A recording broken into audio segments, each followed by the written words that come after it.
Indonesia, bersatu dalam perbedaan, berpegang tangan dan berlari. Singkirkan egomu, oh kawan, demi negeri ini. Jadilah generasi emas, cerdas berkarakter, itu kita. Berjuang dan harus berani, kita terus torehkan prestasi.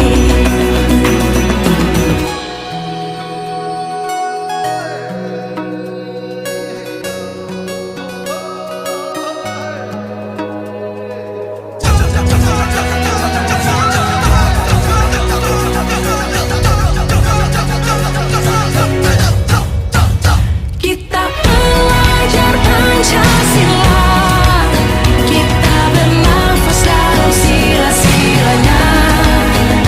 Kita belajar Pancasila, ayo kita jaga untuk Indonesia. Kita belajar Pancasila, kita bernafas dalam sila-silanya. Kita belajar Pancasila, ayo kita jaga untuk Indonesia.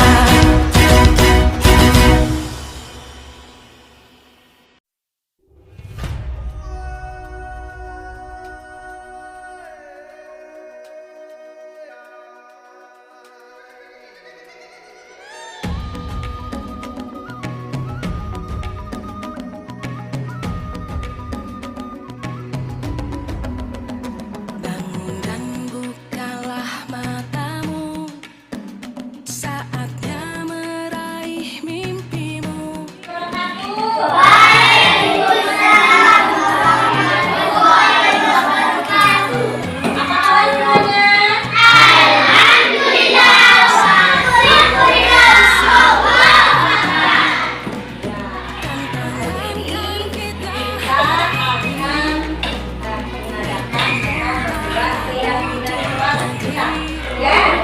Jadi apa yang menjadi keinginan kalian?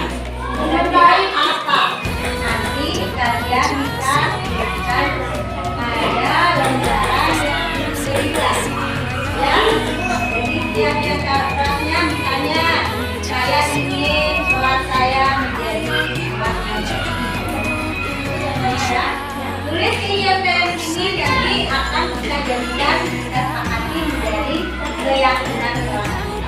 Iya, kalau bisa kalian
Tekad kuatkan hati. Negeri ini memanggilmu kawan.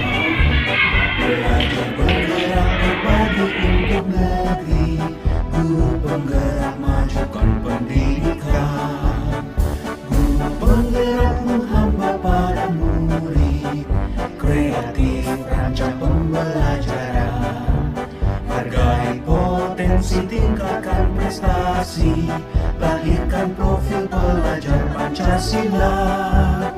Belajar bergerak berbagi untuk negeri. Kita menjalin kolaborasi. Belajar Bismillahirrahmanirrahim. Yang kami hormati Ibu Kepala Sekolah SDN 15 Sumbawa, yang kami hormati rekan-rekan guru.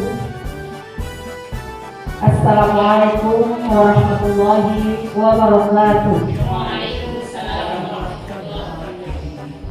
Alhamdulillah, alhamdulillahirabbil alamin. Assalatu wassalamu ala asrofil anbiya'i wal mursalin wa ala alihi wa sahbihi ajmain. Pertama-tama marilah kita panjatkan puja serta puji syukur kita kehadirat Allah Subhanahu wa taala yang telah memberikan kita nikmat iman dan Islam sehingga kita dapat bergabung atau berkumpul pada kegiatan pada siang hari. Salawat dan salam tak lupa kita haturkan kepada junjungan alam Nabi besar kita Muhammad Sallallahu Alaihi Wasallam yang telah membawa kita dari alam kegelapan menuju alam yang terang benderang, dengan kata lain dengan zulumati ilaihi. Baiklah, untuk mempersingkat acara kita pada hari ini, marilah kita sama-sama membaca acara ini dengan melafalkan basmalah. Bismillahirrahmanirrahim. Acara pertama, sambutan kepala sekolah SDN 15 Sumbawa kepada Ibu Lanfa SDN ini disilakan. Bismillahirrahmanirrahim. Assalamualaikum warahmatullahi wabarakatuh. Alhamdulillah, wassalatu wassalamu ala asrofil anbiya'i wal mursalin wa ala alihi wa sahbihi ajmain. Amma ba'du. Berguru pertama, mari kita berdoa kepada Allah Subhanahu wa taala yang telah memberikan kepada kita sehingga kita berkumpul di kelas ini dengan mengikuti kegiatan diseminasi atau penjelasan dari satu kehidupan tentang budaya positif di sekolah. Salawat dan salam tercurahkan kepada Nabi besar kita Muhammad Sallallahu Alaihi Wasallam yang telah membawa kita ke dalam dunia yang terakhir ini. Semoga kita semua di sini mendapat surga di dalam akhir. Amin. Kegiatan diseminasi pembahasan mengenai satu kehidupan tentang budaya positif di sekolah merupakan kegiatan dari program guru penggerak angkatan 6. Budaya positif ini, kegiatan atau program ini atau budaya positif ini yang harus dikembangkan di sekolah banyak. Nah, di antaranya siswa mampu berpikir, bertindak dan bercipta dengan merdeka, mandiri dan tanggung jawab. Itu budaya positif. Banyak lagi, tapi di antaranya itu. Salah satu strategi dalam mencipta yang merdeka, salah satu katanya adalah harus ada disiplin yang kuat. Itu yang budaya positif. Salah satunya adalah disiplin yang kuat. Bagaimana cara mencipta atau membangkitkan disiplin yang kuat pada diri anak? Ada caranya. Di antaranya adalah memberi potong teladan. Kalau mau disiplin, memberi contoh ini. Ketika guru itu mengatakan bahwa harus disiplin masuk. Disiplin contoh ini sama murid-muridnya. Ketika contoh itu dipraktekkan oleh gurunya, insya Allah murid itu. Tetapi ketika contoh tidak dicontoh satu kali aja, tidak maka ini beliau sudah tidak disiplin. Itu tidak memudahkan disiplin. Kedua adalah membuat peraturan yang dibuat oleh kita atau bersama-sama dengan murid itu yang akan ini peraturan yang kita buat bersama yang harus kita laksanakan peraturannya. Kalau hanya dibuat oleh gurunya mungkin kurang, tapi ini kan dibuat oleh kita juga katanya murid. Makanya peraturan itu dibuat oleh guru dan murid. Ketiga adalah konsisten. Konsisten ini harus terus-menerus. Ketika sekali tidak melakukan, maka tidak akan terjadi seperti tegas. Ketiga apa? Tegas. Tegasnya bagaimana? Ketika kita melakukan peraturan, ketika melanggar peraturan tersebut tentu mendapat hukuman atau pembinaan. Nah, ketika mengerjakan peraturan yang baik, maka kita beri ruang atau penghargaan kepada mereka. Itu akan terasa betul kepada mereka. Ketiga adalah, kelima adalah bekerja sama dengan orang tua. Karena di sekolah, ketika kita hanya di sekolah saja mendisiplinkan, tidak memberitahu kepada murid-muridnya, insya Allah kurang terlihat. Itulah cara membangkitkan disiplin yang kuat pada diri anak. Disiplin yang kuat ini, disiplin yang baik akan menghasilkan sumber daya yang tumbuh. Dengan disiplin kita meningkatkan pengalaman belajar siswa dengan maksimal sehingga penguatan karakter di sekolah ini berjalan dengan baik. Hasilnya hasil belajar anak insya Allah baik. Program ini, program budaya positif di sekolah ini, semoga program ini adalah awal perubahan paradigma yang sudah memberi kalian semua. Ini budaya positif ini awal dari perubahan paradigma, dan semoga program ini terrealisasi dengan baik. Nah, jadi Bapak Guru bersama kepada Ibu Aini sebagai calon guru penggerak. Calon guru penggerak itu harus mampu bekerja dan tentunya menjadi agen perubahan yang akan mengimbas dan memperkenalkan program ini kepada kita semua di sekolah. Lingkup kecilnya di sekolah dan lingkup besarnya di gugus atau keramaian. Itu adalah Ibu ini di sekolah ini sebagai agen perubahan, salah satu agen perubahan, karena guru penggerak itu sebagai agen perubahan menggerakkan guru dan murid. Nah, dalam program-program Ibu ini sebagai salah satu guru penggerak, sekolah tentu mendukung berkaitan dengan karena ini program baik untuk meningkatkan hasil belajar dan penguatan karakter anak-anak.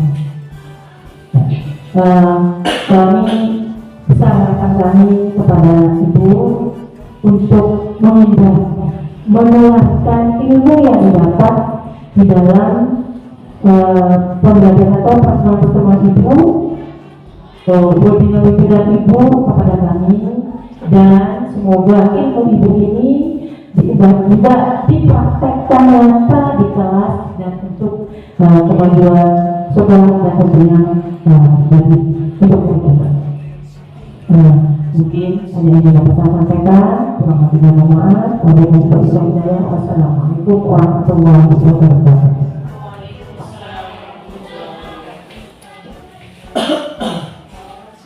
Terima kasih kami menyampaikan kepada kepala sekolah. Acara selanjutnya setelah kita pada acara inti, yaitu penyampaian destinasi budaya positif oleh Ibu Aini Andriani SPD kepada beliau.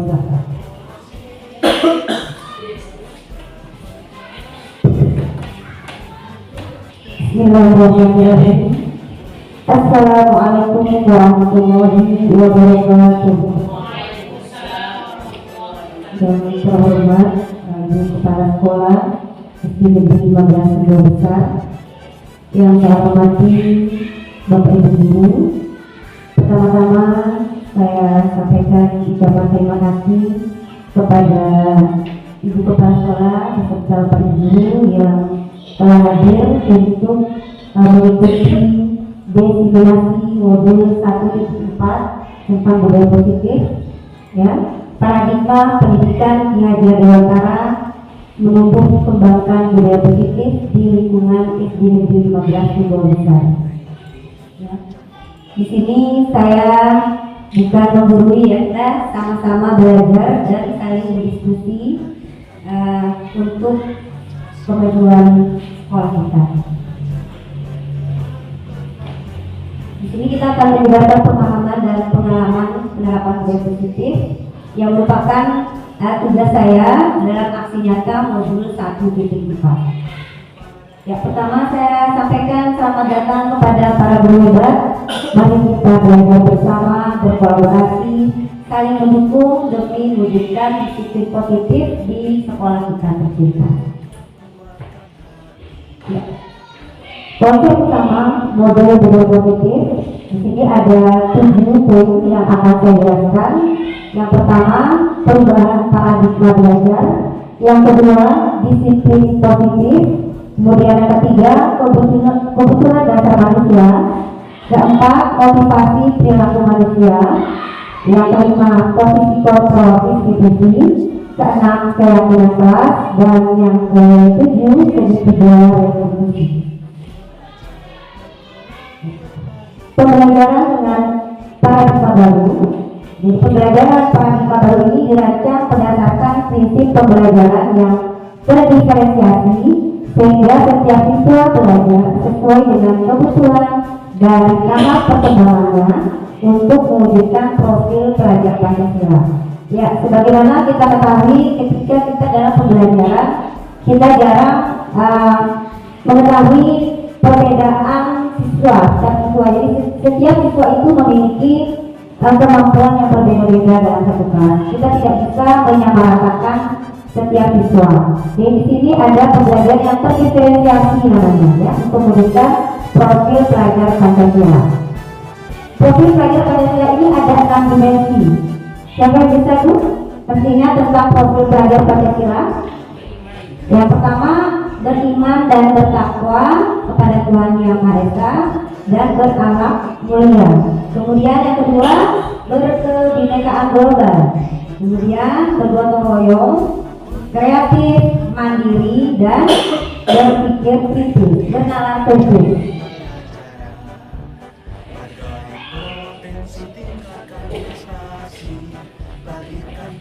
Disiplin positif. Ketika kita mendengar kata disiplin, apa yang ada di benak kita tuh? Kira-kira disiplin artinya apa? Ya, aturan, ya, mengikuti aturan. Jadi di sini dalam budaya kita makna kata disiplin dimaknai menjadi sesuatu yang dilakukan seseorang kepada orang lain untuk mendapatkan kepatuhan. Kita cenderung menghubungkan kata disiplin dengan ketidaknyamanan. Ya, jadi sebagai pendidik tujuan kita adalah menciptakan anak-anak yang memiliki disiplin diri sehingga mereka bisa berperilaku dengan mengacu pada nilai kebaikan universal dan memiliki motivasi intrinsik dan bukan ekstrinsik. Di sini motivasi intrinsik maksudnya motivasi yang datang dari dalam diri, ya. Kemudian kalau yang ekstrinsik itu motivasi yang datang dari luar, jadi pengaruh dari luar. Misalnya anak tersebut melakukan disiplin karena adanya hukuman atau ancaman dari luar, itu maksudnya dari motivasi ekstrinsik. Disiplin positif merupakan salah satu cara penerapan disiplin yang bertujuan untuk menumbuhkan kesadaran serta memberdayakan anak untuk melakukan sesuatu tanpa sogokan, ancaman maupun hukuman. Nah, di sini ada 5 kebutuhan dasar manusia. Yang pertama adalah bertahan hidup, kemudian kasih sayang dan rasa diterima, ada penguasaan, kebebasan dan kesenangan.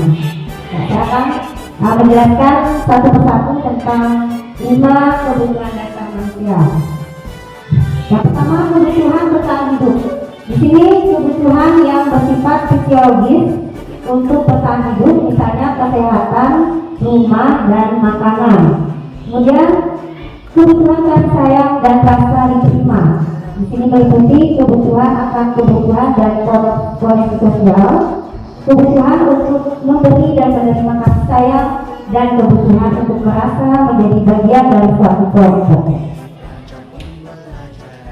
Yang ketiga, penguasaan atau kebutuhan kemampuan atas kemampuan. Jadi kebutuhan ini berhubungan dengan kekuatan untuk mencapai sesuatu, menjadi terampil, diakui atas prestasi dan keterampilan kita, didengarkan dan memiliki rasa harga diri. Kemudian kebebasan. Di sini kebutuhan akan pilihan ya, kebebasan ini kebutuhan akan kemandirian, otonomi, memiliki pilihan dan mampu mengendalikan arah hidup seseorang. Jadi anak-anak dengan kebutuhan kebebasan yang tinggi menginginkan pilihan, mereka banyak bergerak, suka mencoba-coba, tidak terlalu terpengaruh orang lain dan senang mencoba hal baru dan menarik.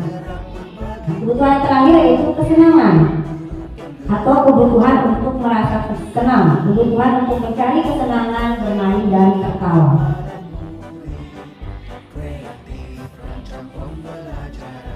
Selanjutnya, saya akan menjelaskan motivasi perilaku manusia. Jadi motivasi ini merupakan dorongan yang timbul pada diri seseorang secara sadar atau tidak sadar untuk melakukan sesuatu tindakan dengan tujuan tertentu. Di sini ada 3 motivasi perilaku manusia. Yang pertama, menghindari ketidaknyamanan dan hukuman. Jadi murid melakukan disiplin diri karena ia takut dihukum. Nah ini kalau seperti ini merupakan motivasi ekstrinsik ya, yang datang dari luar. Jadi murid itu melaksanakan sesuatu itu karena ada takut dihukum. Jadi bukan atas kesadaran sendiri. Kemudian yang kedua, mendapatkan imbalan atau penghargaan dari orang lain. Jadi murid melakukan disiplin diri karena dia ingin mendapat imbalan. Ini juga merupakan motivasi ekstrinsik. Ya. Kemudian yang ketiga, menghargai nilai-nilai kebajikan diri sendiri. Jadi murid melakukan disiplin diri karena sadar akan nilai kebajikan dirinya. Dan ini merupakan motivasi intrinsik yang datang dari dalam diri. Jadi yang mana yang ibu setuju ini, yang motivasi ekstrinsik atau intrinsik? Intrinsik ya. Jadi harus ada dalam kesadaran dari dalam diri sendiri, bukan pengaruh dari luar.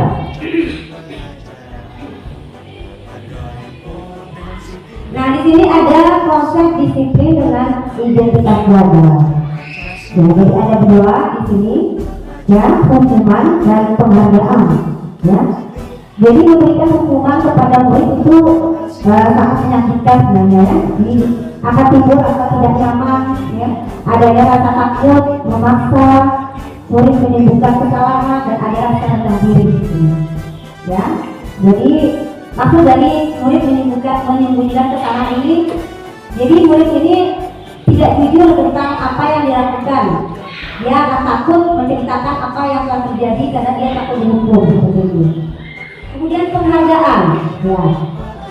Jadi memberikan penghargaan sebetulnya Bu kepada siswa itu ada sisi positif dan negatifnya sebenarnya ya. Di sini maksudnya tidak efektif kalau kita memberikan penghargaan kepada siswa. Nah, artinya siswa itu tidak mau melakukan sesuatu tanpa diberikan penghargaan. Nah, itu yang tidak bisa kita laksanakan dan melakukan karena ini tidak efektif. Kemudian merusak hubungan atau sifat iri.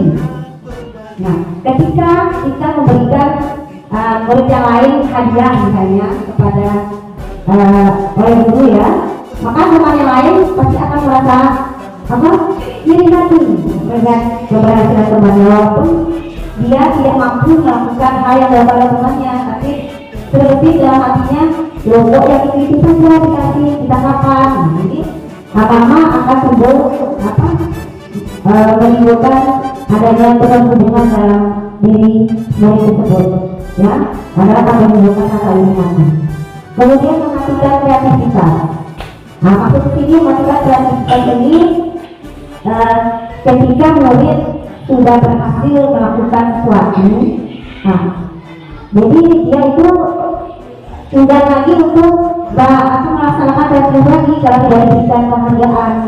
Nah, jadi dia merasa sudah bisa, jadi tidak akan berkreatif lagi. Kemudian yang kedua, yang berikutnya mendukung dengan sistem ranking. Nah, jadi kita ketahui di dalam rapor sudah tidak ada lagi kita tahap ranking ya, karena ini merupakan hukuman sebenarnya ya. Kepada siswa kalau yang tidak mendapat ranking biasanya akan merasa minder, merasa rendah diri kepada temannya karena temannya memulih karena tidak ada juaranya. Jadi kita sekarang dalam pembelajaran bagaimana mereka belajar tidak ada sistem ranking di dalam rapor. Kemudian orang tua juga merasa gagal mendidik anak ketika anaknya tidak ada rankingnya. Kemudian merapat hak untuk menghargai diri, ini juga bentuk dari penghargaan ya. Kemudian konsep disiplin dengan identitas sukses, di sini ada konsekuensi. Jadi konsekuensi, contohnya misalnya ketika anak membuat atau menjatuhkan air di dalam kelas misalnya, apa konsekuensi yang akan diterima oleh anak tersebut? Biasanya dia harus membersihkan air, itu merupakan konsekuensi yang harus dilaksanakan. Jadi kekuatan dalam jangka pendek dari konsekuensinya. Kemudian monitoring berkelanjutan, jadi kita harus selalu memonitoring anak tersebut agar tidak melaksanakan lagi atau melakukan lagi perbuatan tersebut ya. Kemudian murid menghormati peraturan, adanya stimulasi dan respon, kemudian kehilangan waktu untuk merenungi kesalahan kalau melihat konsekuensinya. Kemudian restitusi, mungkin ini merupakan istilah yang baru kita dengar, saya juga baru dengar saat mengikuti program guru program ini tentang restitusi ini ya. Jadi restitusi ini adalah membuat murid bertanggung jawab terhadap perilakunya. Kemudian fokus pada pemecahan masalah jangka panjang. Kemudian murid menghormati dirinya dan orang lain. Kemudian adanya teori kontrol. Kemudian murid jadi bersemangat untuk memperbaiki kesalahan.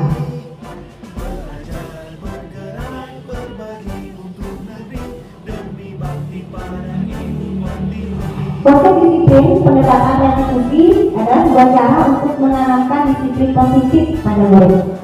Ya, jadi pengertian restitusi di sini adalah proses menciptakan kondisi bagi murid untuk memperbaiki kesalahan mereka sehingga mereka bisa kembali pada kelompok mereka dengan karakter yang lebih kuat. Ini menurut dosen tahun 2004. Ciri-ciri restitusi di sini bukan menebus kesalahan, namun belajar dari kesalahan. Kemudian memperbaiki hubungan. Kemudian tawaran bukan paksaan. Selanjutnya mendukung untuk melihat ke dalam diri, mencari kebutuhan dasar yang mendasari tindakan. Kemudian fokus pada karakter bukan tindakan. Kemudian yang terakhir menguatkan dan fokus pada solusi. Jadi di sini anak ketika melakukan kesalahan kita harus menanyakan bagaimana cara solusinya, menanyakan alasan pertama kali, kemudian bagaimana solusi. Jadi kita kembalikan kepada anak itu sendiri. Jadi kita tidak berikan hukuman kepada anak tersebut. Nah, ini perbedaan antara hukuman, konsekuensi dan restitusi. Jadi contoh ini kasus siswa sering tidak mengerjakan PR. Jadi sini guru kalau dalam hukuman, guru menghukum siswa tersebut hormat bendera selama 10 menit. Nah, itu untuk hukuman. Kemudian guru marah dan murid menjadi takut. Kalau konsekuensi, guru memberikan konsekuensi untuk mengerjakan PR-nya saat istirahat atau dikerjakan sebanyak 3 kali lipat. Jadi di sini guru tegas dan siswa menghormati peraturan. Kemudian restitusi, bentuknya guru menanyakan keyakinan kelas. Nah, jadi di sini kita harus membuat keyakinan kelas kita ya, yang telah disepakati oleh siswa kita sendiri. Kemudian guru terbuka dan siswa menghormati dirinya dan orang lain. Ini ya.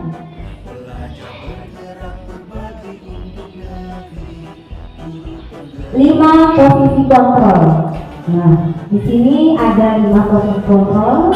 Yang pertama penghukum, kemudian pembuat rasa bersalah, kemudian teman, pemantau, dan manajer.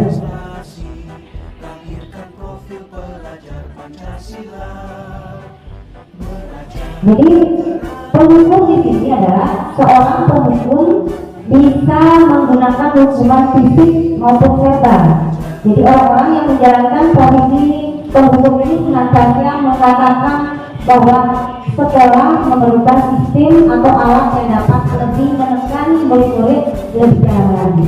Jadi guru-guru yang menerapkan posisi hukuman ini, contohnya menggunakan kalimat-kalimat seperti ini ya: patuhi aturan saya atau awas. Kemudian kamu selalu saja salah, pasti selalu kamu yang terakhir selesai. Nah, guru seperti ini senantiasa percaya bahwa hanya ada satu cara agar pembelajaran bisa berhasil, yaitu yang seperti dia itu ya dilakukan tadi. Jadi hasilnya kemungkinan murid akan menjadi pendendam. Kalau kita mau punya, mereka akan patuh untuk sementara saja, tapi dalam dirinya nanti akan ada rasa dendam kepada gurunya. Kemudian yang kedua, pembuat rasa bersalah.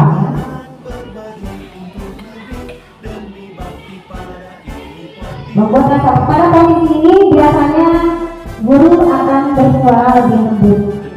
Jadi pembuat rasa bersalah akan menggunakan keinginan yang membuat orang lain merasa tidak nyaman, bersalah, atau rendah diri. Jadi kata-kata yang keluar dengan lembut akan seperti ini misalnya: ibu sangat kecewa sekali dengan kamu. Nah, kemudian berapa kali bapak harus memberitahu kamu ya? Gimana coba kalau orang tua kamu tahu aku akan berbuat begini? Nah, di posisi ini murid akan memiliki penilaian yang buruk terhadap dirinya. Murid akan merasa tidak berharga dan telah mengecewakan orang-orang yang disayanginya. Jadi murid hasilnya ini murid akan merasa bersalah, ya, bersalah telah mengecewakan bapak dan ibu. Murid akan merasa menjadi orang yang gagal dan tidak sanggup membahagiakan orang lain. Jadi kadang-kala sikap seperti ini lebih berbahaya dari penghukum, karena emosi akan tertanam rapat di dalam hati murid tersebut. Jadi murid menahan perasaannya, tidak seperti murid dengan guru yang penghukum, di mana murid menumpahkan amarahnya walaupun dengan cara negatif. Jadi murid tertekan sehingga yang tiba-tiba tidak bisa meletus amarahnya, kayak yang ini ya, dan bisa menyakiti dirinya sendiri dan orang lain. Kemudian di sini pada posisi teman. Nah, guru pada posisi teman tidak akan menyakiti murid dia, ya, namun akan tetap berupaya mengontrol murid melalui persuasi. Posisi teman pada guru bisa negatif maupun positif. Jadi di sini positif di sini berupa hubungan yang baik yang terjalin antara guru dan murid.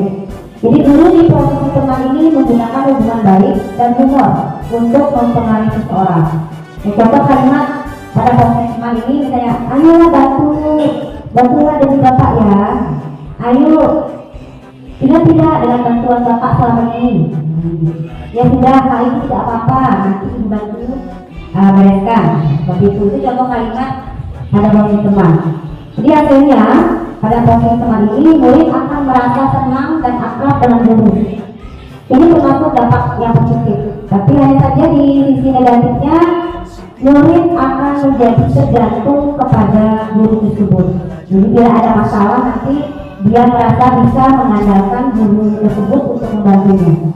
Nah, jadi akibat lain dari posisi teman ini akan membuat sesuatu bila yang menyuruh adalah guru tersebut dan belum tentu berlaku pada guru yang lain. Ya, jadi dia hanya patuh kepada guru tertentu saja. Kemudian yang keempat, posisi pemantau, ya. Posisi pemantau. Jadi pemantau berdasarkan pada peraturan konsekuensi dengan menggunakan sanksi atau konsekuensi. Jadi kita dapat meminta mengisahkan hubungan pribadi kita dengan murid. Sebagai seorang yang menjalankan posisi pemantau, biasanya pertanyaan yang diajukan adalah peraturannya apa? Apa yang telah kamu lakukan? Sanksi atau konsekuensinya apa? Jadi seorang pemantau sangat mengandalkan perhitungan, catatan, data yang dapat digunakan sebagai bukti atas perilaku seseorang. Jadi hasilnya murid akan memahami konsekuensi yang harus dijalankan karena telah melanggar salah satu peraturan sekolah. Guru tidak menunjukkan suatu emosi yang berlebihan, menjadi marah atau membuat merasa berbuat salah. Murid tetap dibuat tidak nyaman, yaitu dengan harus tinggal kelas pada waktu jam istirahat dan mengerjakan tugas. Jadi guru tetap harus memantau murid pada saat mengerjakan tugas di jam istirahat karena murid tidak bisa ditinggal seorang diri. Nah, jadi ini guru harus tetap memantau murid. Yang terakhir adalah manajer. Nah, di sini posisi manajer adalah posisi di mana guru berbuat sesuatu bersama dengan murid yang mempersilahkan murid mempertanggungjawabkan perilakunya, mendukung murid agar dapat menemukan solusi atas permasalahannya. Jadi bila kita menginginkan murid-murid kita menjadi manusia yang merdeka, mandiri dan bertanggung jawab, maka kita perlu mengacu kepada restitusi, ya, yang dapat menjadikan murid kita sebagai manajer bagi dirinya sendiri. Di manajer, murid diajak untuk menganalisis kebutuhan dirinya maupun kebutuhan orang lain. Di sini penekanan bukan pada kemampuan membuat konsekuensi, ya, namun dapat berkolaborasi dengan murid bagaimana memperbaiki kesalahan yang ada. Jadi seorang manajer itu akan berkata seperti ini contohnya, apa yang kita yakini. Nah, di sini kembali ke keyakinan kelas dan kesepakatan tadi, ya. Kemudian apakah kamu meyakininya? Jika kamu meyakininya, apakah kamu bersedia memperbaikinya? Jika kamu memperbaiki ini, menunjukkan apa tentang ini? Apa rencana kamu untuk memperbaiki hal ini? Nah, ini adalah kalimat-kalimat yang diucapkan sebagai posisi kontrol dan manajer di sini, ya. Contoh penerapan 5 posisi kontrol. Di sini ada kasus siswa tidak memakai atribut lengkap saat upacara bendera. Nah, sebagai penghukum, misalnya di sini patuhi aturan sekolah lalu berdiri di depan barisan. Nah, itu adalah contoh hukumannya sebagai penghukum di sini. Kemudian pembuat merasa bersalah. Berapa kali ibu guru harus memberitahu kamu? Ibu guru kecewa sama kamu. Kemudian teman, ayolah yang tertib, buat ibu guru bangga. Kali ini tidak apa-apa kamu salah. Kemudian pemantau, kamu sudah melanggar. Apa peraturan dan konsekuensinya? Nah, sedangkan sebagai posisi manajer, apakah kamu tahu kesalahanmu? Kira-kira bagaimana kamu akan memperbaiki kesalahan ini? Jadi yang paling bagus di sini posisi mana ibu? Betul Pak? Pada posisi yang mana kira-kira? Ya, memang teorinya, ya. Mungkin kalau pelaksanaannya mungkin yang kita berusaha untuk melaksanakannya ini. Ya, jadi pemantau sama manajer sepertinya, ya. Kalau melihat ini dan yang paling ideal sebagai manajer. Ya, jadi manajer di sini dada suaranya tulus, ya, bahasa tubuhnya tidak kaku, mendekat ke murid. Jadi tugas seorang manajer itu bukan untuk mengatur perilaku seseorang. Jadi kita itu membimbing murid untuk mengatur dirinya.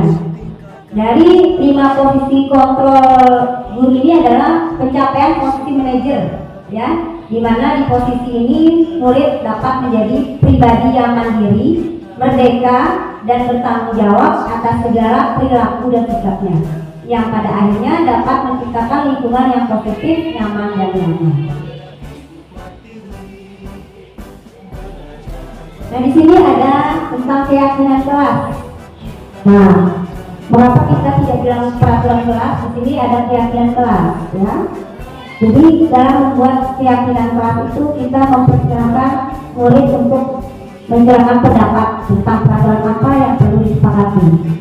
Jadi mencatat semua masukan-masukan para murid atau warga sekolah di papan tulis Kemudian menyusun keyakinan kelas sesuai prosedur atau pembentukan keyakinan sekolah kelas. Kemudian mengganti kalimat-kalimat dalam bentuk negatif menjadi positif. Di contoh di sini kalimat negatif, jangan berlari di kelas atau koridor. Ini kalau kita ganti menjadi berjalanlah di kelas atau koridor. Seperti itu.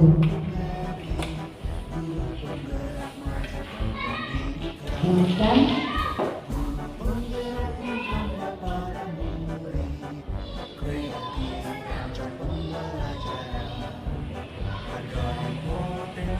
segitiga restitusi di sini ya. Nah di sini kami kemarin saya sudah melaksanakan demonstrasi kontekstual, kemarin melaksanakan segitiga restitusi dengan visual saya kelas kemarinnya. Di sini ada 3 poin dalam melaksanakan segitiga restitusi: menstabilkan identitas, kemudian validasi tindakan yang salah, kemudian menanyakan keyakinan. Jadi menstabilkan identitas bagian dasar dari segitiga restitusi untuk mengubah identitas anak dari orang yang gagal karena melakukan kesalahan menjadi orang yang sukses. Jadi kalau kita ingin menjadi reflektif, maka kita harus meyakinkan si anak dengan cara mengatakan kalimat-kalimat seperti ini ya. Berbuat salah itu tidak apa-apa. Tidak ada manusia yang sempurna. Saya juga pernah melakukan kesalahan tersebut. Kita bisa menyelesaikan ini. Bapak Ibu tidak tertarik mencari siapa yang salah, tapi Bapak Ibu ingin mencari solusi dari permasalahan ini. Kamu berhak merasa begitu. Apakah kamu sudah menjadi teman yang baik buat dirimu? Kemudian di sini ada validasi tindakan yang salah. Jadi kita memahami kebutuhan dasar apa yang mendasari sebuah tindakan kita agar bisa menemukan cara-cara yang paling efektif untuk memenuhi kebutuhan tersebut. Jadi kalimat-kalimat di bawah ini mungkin terdengar asing buat guru ya, namun kita dikatakan dengan nada tanpa menghakimi akan memvalidasi kebutuhan mereka. Contohnya seperti ini ya, padahal kamu bisa melakukan yang lebih buruk dari ini ya. Kamu pasti punya alasan mengapa melakukan hal itu. Kamu patut bangga pada dirimu sendiri karena kamu telah melindungi sesuatu yang penting buat kamu. Kemudian kamu boleh mempertahankan sikap itu, tapi kamu harus menambahkan sikap yang baru. Ini bentuk validasi tindakan yang salah. Yang ketiga, menanyakan keyakinan. Di sini setelah kita memvalidasi tindakan, kita harus menanyakan keyakinan kepada siswa kita berdasarkan keyakinan yang telah disepakati. Jadi kalimat yang diucapkan contohnya, apakah kamu masih ingat nilai kelas yang telah kita sepakati? Nilai apa yang telah kita sepakati? Kamu ingin menjadi orang yang seperti apa? Begitu ya. Jadi restitusi tidak menyarankan guru bicara ke murid bahwa melanggar aturan itu adalah sikap yang tidak baik, sikap yang baik ya. Tapi dalam restitusi guru harus memahami alasan murid. Sebuah pelanggaran aturan seringkali memenuhi kebutuhan anak akan penguasaan atau power, walaupun seringkali bertabrakan dengan kebutuhan yang lain, yaitu kebutuhan akan kasih sayang dan rasa diterima atau love and belonging. Nah di sini saya sudah mempraktekkan yang kita coba ada skenario kasus kemarin, ada 2 kasus yang saya terapkan kemarin. Bisa kita lihat contoh penerapan segitiga restitusi ya. Ya, ini kita saksikan contoh penerapan segitiga restitusi ya yang saya lakukan di kelas. Nah, silakan menyaksikan dulu. Segitiga restitusi. Pada segitiga restitusi ada 3 langkah yang harus kita laksanakan, yaitu pertama, menstabilkan identitas, kedua, validasi tindakan yang salah, dan yang ketiga, menanyakan keyakinan.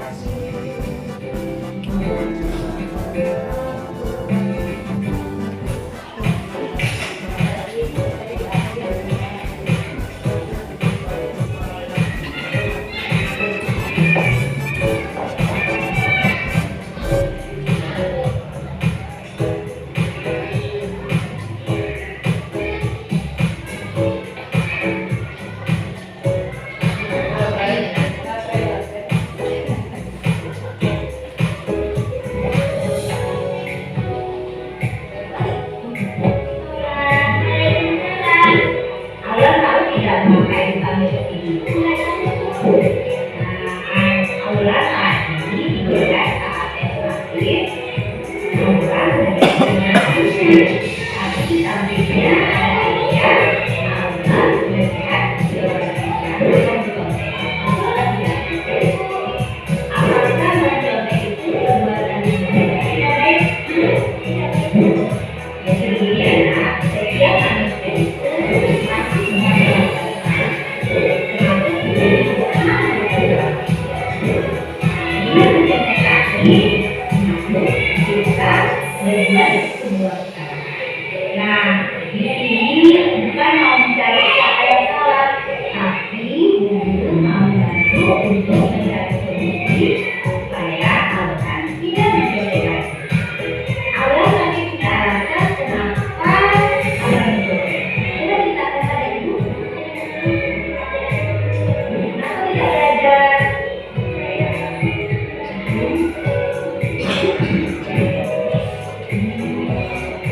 Baik, jadi ketika semakin tadi awalan sudah belajar ya. Apakah awalan masih ingat tentang keyakinan atau perasaan dan keyakinan pada awal semester? Apa itu? Ya, betul kan. Awalan yakin bahwa kita dulu pemerintah dan lingkungan itu baik untuk kita. Kalau sudah yakin, kira-kira apa yang harus awalan lakukan supaya tidak menjadi lagi? Apa yang harus awalan lakukan?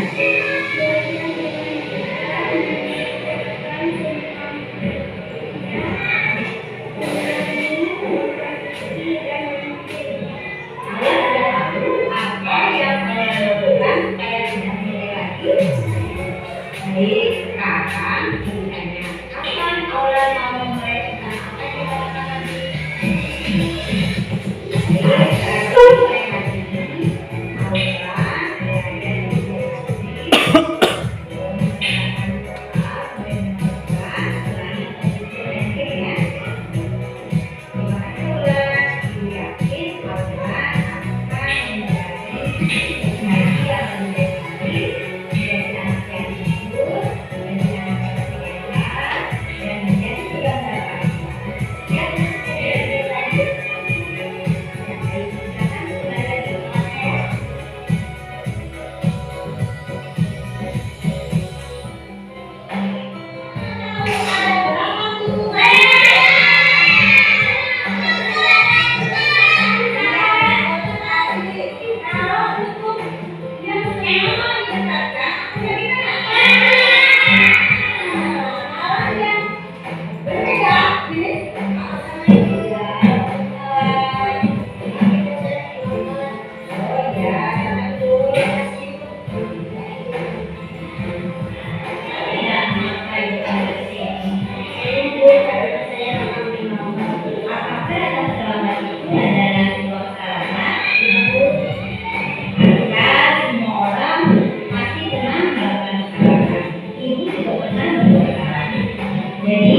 Oke, jadi tadi adalah contoh penerapan dari segitiga restitusi. Ya.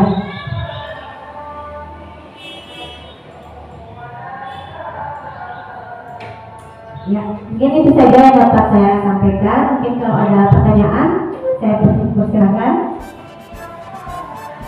Ya, baik, dia silakan. Waalaikumsalam warahmatullahi wabarakatuh.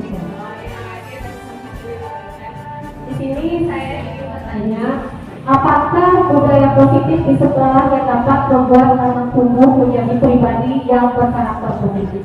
Terima kasih. Assalamualaikum warahmatullahi wabarakatuh. Waalaikumsalam warahmatullahi wabarakatuh. Terima kasih atas pertanyaannya. Jadi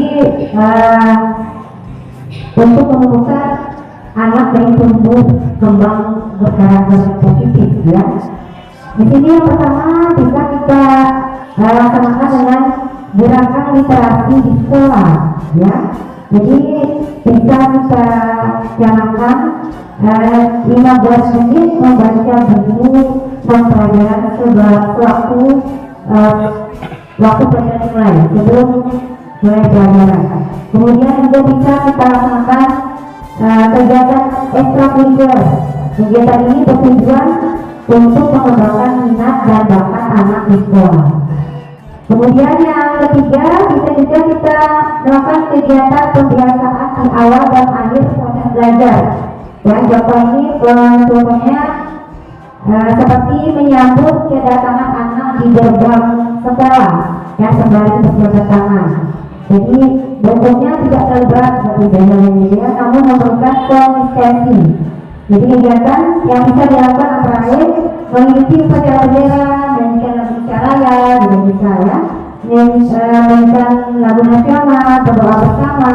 Kemudian dari pelajaran, kegiatan serupa juga bisa dilakukan antara lain refleksi, menyanyikan lagu daerah dan berdoa bersama. Kemudian membiasakan perilaku baik bersifat spontan juga. Hal ini penting untuk diterapkan oleh sekolah karena karakter anak baru akan terlihat bila ditunjukkan secara spontan. Jadi hal ini penting untuk diterapkan oleh sekolah karena karakter anak akan terlihat bila ditunjukkan secara spontan. Misalnya spontan meminta maaf saat melakukan kesalahan, atau anak langsung membantu temannya yang sedang ditimpa musibah. Kemudian yang kelima, menetapkan tata tertib sekolah. Jadi tata tertib menjadi benteng pembatas antara yang boleh dengan tidak boleh, di antara lain yang baik dan tidak baik, ya. Jadi sekolah perlu membuat tata tertib yang disepakati dan dijalankan bersama oleh guru-guru dan warga sekolah. Begitu saja jawaban saya. Kemudian bagaimana? Ya, terima kasih. Ada lagi yang mau bertanya? Ya, berhubung waktunya sudah selesai, saya cukup sekian pembahasan materi saya pembahasan hari ini.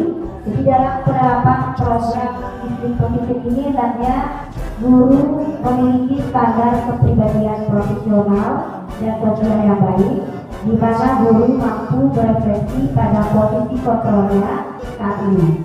Bagaimana perjalanan dirinya sebagai seorang among, jadi guru itu among, ya, jadi posisi manajer ini yang betul murid-murid menjadi insan yang mandiri, merdeka dan bertanggung jawab.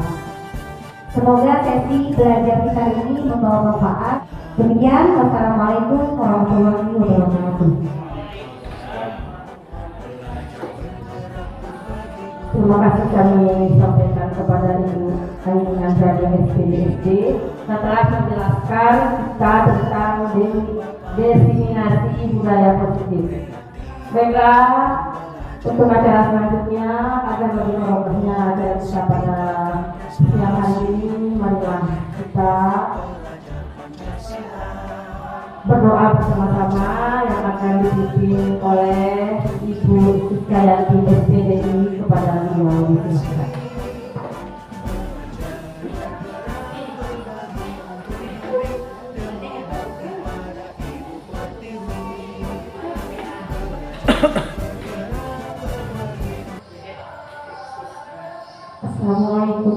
warahmatullahi wabarakatuh.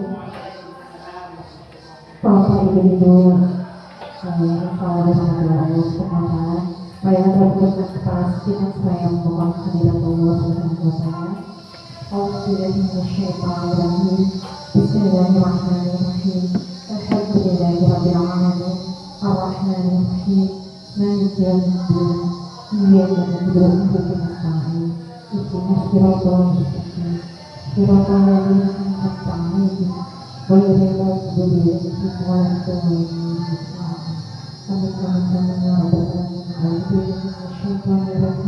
Bismillahirrahmanirrahim.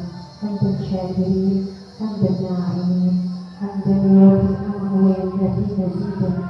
Ya Rabbana lakal hamdu kama yanbaghi li jalali wajhika al-'azim al-jabbar. Allahumma shalli ala sayyidina Muhammad wa ala ali sayyidina Muhammad. Allahumma ighfir li wa li walidayya warhamhuma kama rabbayani shighara. Allahumma nas'aluka salamatan fid din wa 'afiyatan fil jasad wa ziyadatan fil 'ilmi wa barakatan fil rizqi wa tawbatan qabla al-maut wa rahmatan 'inda al-maut wa maghfiratan ba'da al-maut.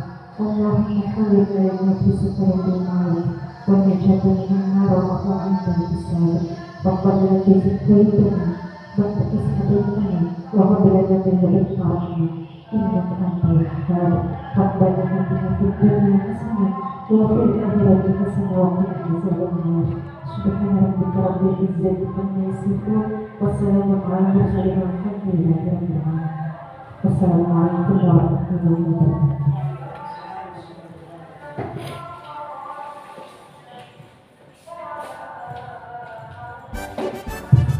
Terima kasih menyampaikan kepada Ibu Siswa. Selanjutnya setelah kita di acara puja agar memberi barokahnya, marilah kita tutup dengan ucapan hamdalah. Alhamdulillahirabbil alamin. Wassalamualaikum warahmatullahi wabarakatuh.